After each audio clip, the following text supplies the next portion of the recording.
وآلہ وسلم کا مسکرانا ایسا ہوتا، میں نے دارمی شریف کی حدیث شریف میں پڑھا کہ جب حضور تاجدار مدینہ صلی اللہ علیہ وسلم مسکراتے تھے اور آپ کے دان چمکتے تھے تو اس چمکنے سے در و دیوار روشن ہو جاتے. سبحان اللہ. ایسے محبوب صلی اللہ تعالی علیہ وسلم، ان کا دامن کرم اللہ نے ہمیں عطا فرمایا. سبحان اللہ. اور ہم کتنے خوش نصیب ہیں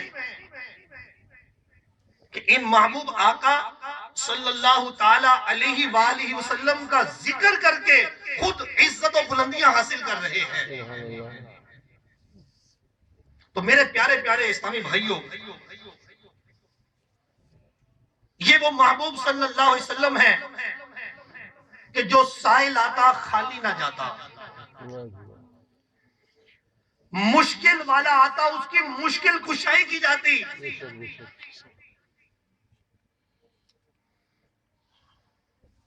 بخاری شریف کی حدیث شریف کا خلاصہ ہے، حضرت ابو ہریرہ رضی اللہ تعالی عنہ بارگاہ مصطفیٰ صلی اللہ علیہ وسلم میں حاضر ہوئے.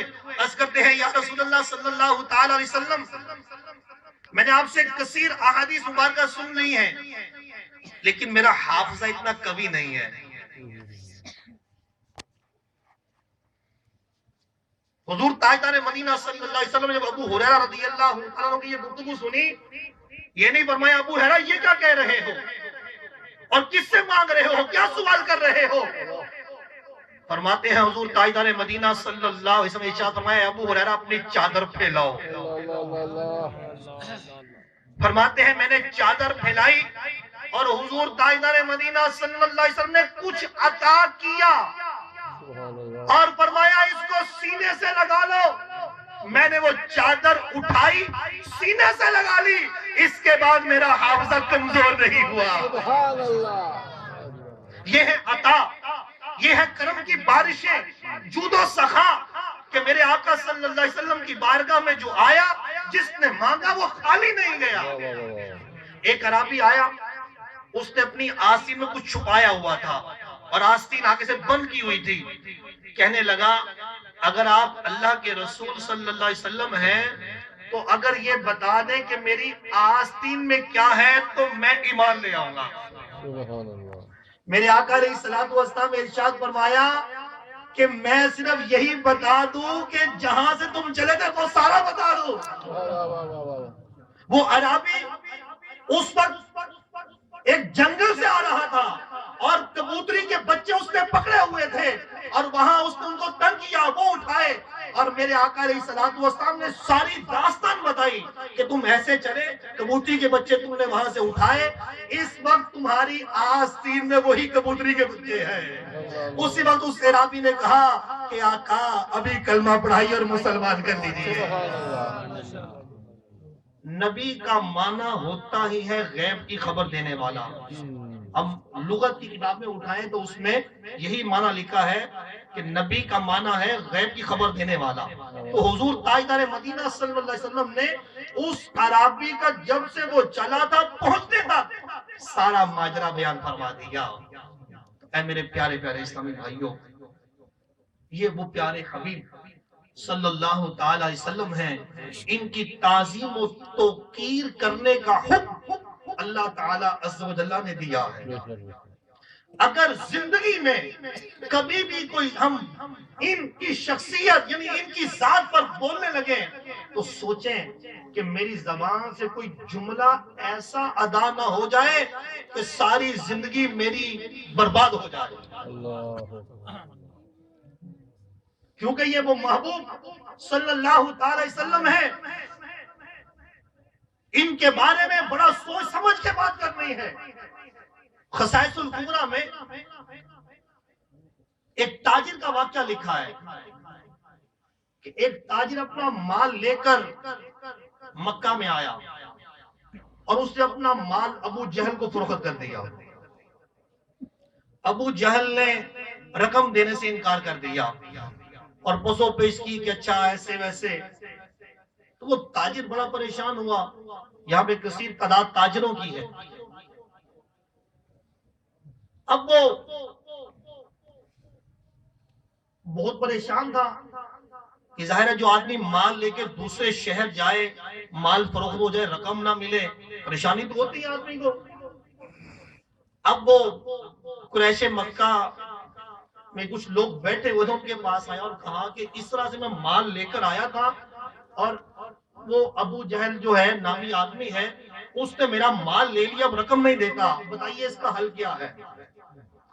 لوگوں نے کہا وہ کونے میں ایک صاحب بیٹھے ہوئے ہیں، ان کے پاس چلے جاؤ اور ان کو جا کر یہ ماجرا عرض کرو۔ قریش مکہ نے طنزاً یہ الفاظ کہے، اور جو کونے میں شخصیت بیٹھی تھی وہ تاجدار انبیاء صلی اللہ علیہ وسلم کی ذات گرامی تھی۔ انہوں نے اس لیے اشارہ کیا کہ یہ اس کے پاس، یہ ان کے پاس جائیں گے، اور جب یہ ابو جہل کے پاس جائیں گے تو ابو جہل ان کو کچھ نہ کچھ ایسے الفاظ کہے گا، اور جب ان کو برا بھلا کہے گا تو ہم خوش ہوں گے۔ تو اس طنز کے ساتھ ان قریش مکہ نے اس تاجر کو ان کے پاس بھیجا۔ اب میرے آقا علیہ الصلوۃ والسلام کی شان کیا ہے، دشمن آ جائے تو چادر بچھا دیتے ہیں۔ اب یہ جب گئے اور جا کے ماجرا عرض کیا تو حضور تاجدار مدینہ صلی اللہ علیہ وسلم اس اجنبی کو جانتے نہیں، اس کے ساتھ چل پڑے۔ ابو جہل کے گھر پہ جا کے دروازہ ناک کیا، دستک دی، اور ابو جہل باہر آیا تو مصطفیٰ جان رحمت صلی اللہ علیہ وسلم نے ارشاد فرمایا، اے ابو جہل تو اس کی رقم کیوں نہیں دیتا؟ اتنا کہا، ابو جہل گھر میں گیا اور جا کے رقم لا کے اس تاجر کے سپرد کر دے۔ قریش مکہ حیران تھے کہ آج کوئی بات بھی نہیں ہو رہی، ہم تو کہتے تھے آج مذاق اڑائیں گے، آج تو طنز کریں گے، آج ہو کیا گیا؟ پھر کہنے لگا ابو جہل تم نے آج کیا کیا؟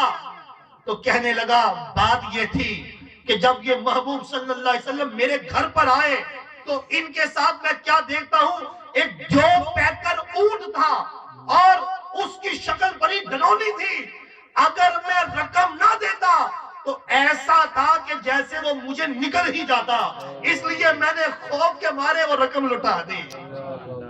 میرے پیارے پیارے اسلامی بھائیو ذرا غور کیجیے، یہ وہ محبوب کریم صلی اللہ علیہ وسلم ہیں، اپنے تو اپنے، بیگانے بھی آئے تو ان کی بھی مشکل کشائی ہو جائے۔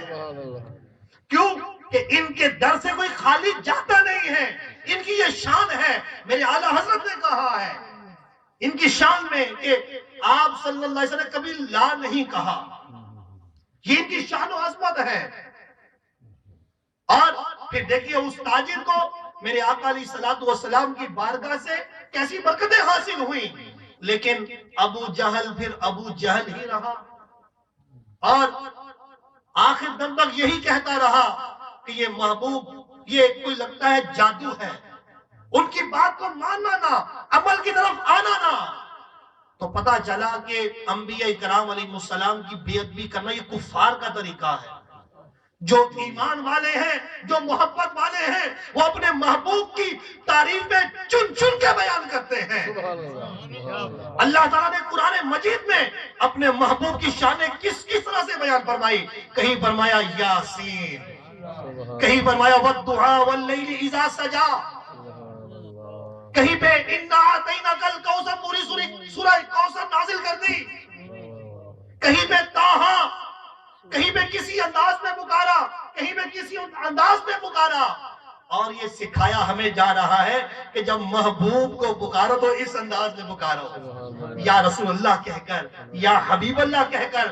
ایمان سے بتائیے جب ہم یا رسول اللہ کہتے ہیں تو دل میں سکون نہیں آتا؟ کیسی راحت آتی ہے، کیسا دل باغ باغ ہو جاتا ہے۔